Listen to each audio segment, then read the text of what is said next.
മനസ്സിൽ നന്മയുള്ള കണ്ടസ്റ്റന്റ് ഞാനായിരുന്നു. അത് അവിടെ ഇപ്പൊ ഉള്ള ആൾക്കാരായിരുന്നു ചോദിച്ചത്. ഉള്ള ആൾക്കാരിൽ നന്മയുള്ള കണ്ടസ്റ്റന്റ്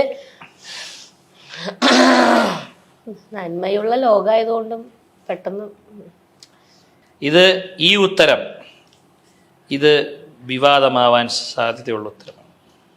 നീ വേണം വെച്ച് എഴുതിയ ഉത്തരമായിരിക്കും. ജാസ്മിൻ, ഞാൻ ഋഷി.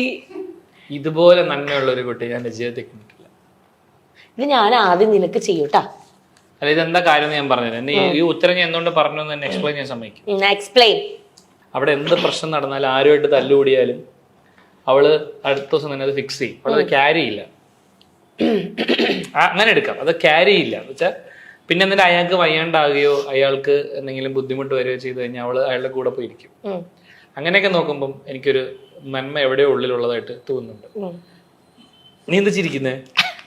ഈ ഫേസിൽ അത് പറയണ കാണുമ്പോ നല്ല രസമുണ്ട്. പക്ഷെ അതിന് മറ്റർത്ഥങ്ങളുണ്ടെന്ന് എനിക്ക് അറിയാം. ഇപ്പൊ ഞാൻ വിഷമിച്ചിരുന്ന സമയത്ത് ജാസ്മിൻ എന്നോട് ഒന്നൊരു ചോദിച്ച ചോദ്യമുണ്ട്, ഞാൻ കാരണമാണോ ചേട്ടാ വിഷമിച്ചിരിക്കുന്നത്? ഞാൻ പറഞ്ഞല്ല. അപ്പൊ നമ്മളൊക്കെ വിചാരിക്കുക അവൾ അങ്ങനെ ഒരു ഞാൻ കാരണമാണെങ്കിൽ ചേട്ടാ വിഷമിക്കരുത്, അതാണ്. അതല്ല അവളുടെ ഉദ്ദേശം. ഉദ്ദേശം എന്താണെന്നറിയാവോ? ഞാൻ കാരണമാണോ നിങ്ങൾ വിഷമിച്ചിരിക്കുന്നത്? അപ്പൊ ഞാൻ കാരണം അപ്പുറത്ത് അങ്ങനെ അല്ലെങ്കിൽ നാട്ടുകാരിലൊരു അങ്ങനെ സാധനം കൂടെ ഉണ്ട്. ഇവിടെ ഒന്നുണ്ട ഞാൻ കാരണം ഇരിക്കുന്ന ഇരിപ്പ് കണ്ട ആ മോഡാണ് ജാസ്മിൻ. നന്മയുള്ള കുട്ടി ജാസ്മിൻ. ഞാൻ ഋഷിയുടെ പേരാണ് എഴുതിയത്. ഭയങ്കര നന്മയാണ്. നന്മ ഞാൻ എന്താ പറയാ, വേറൊരു സെൻസില് ഋഷി ഭയങ്കര നല്ല ചെക്കനാണ്. അതാണ് അവൻ ഭയങ്കര എന്താ പറയാ ഭയങ്കര ഇമോഷണൽ ആയിട്ടുള്ള ഒരു ചെക്കനാണ്. നന്മയുണ്ട്, ചിന്തിക്കൊന്നുമില്ല. ഇല്ല അവൻ അപ്പൊ തോന്നുന്ന കാര്യം അവൻ പറയും. ഇത് മേക്കപ്പ് സ്കിപ്പ് ചെയ്ത് എവിടെ വരയ്ക്കാനാണ്? 4, 3, 7 സ്ഥലമുണ്ട്. ഇവൻ ഈ ടിഷ്യൂ വെച്ചിട്ട് തുടക്കി. അയ്യോ, ഇതെന്താ? ലിപ്സ്റ്റിക്ക് ചുണ്ടിലിടാവും. ലിപ്സ്റ്റിക് ഞാൻ തിന്റെ സ്വഭാവത്തില് ഗിങ്ങ് പാടുന്ന സ്ഥലത്ത് ഇടും.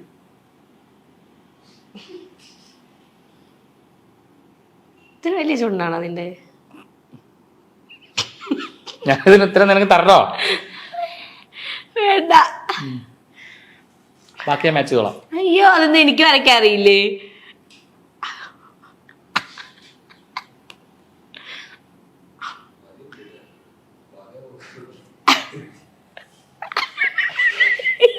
ഇത് കാണുമ്പോ എനിക്ക് മറ്റേ പടത്തിൽ എടാ പ്ലീസ് ഞാനെടുത്ത പ്രോഡക്റ്റ് മാത്രം എനിക്ക് ദൈവമേ.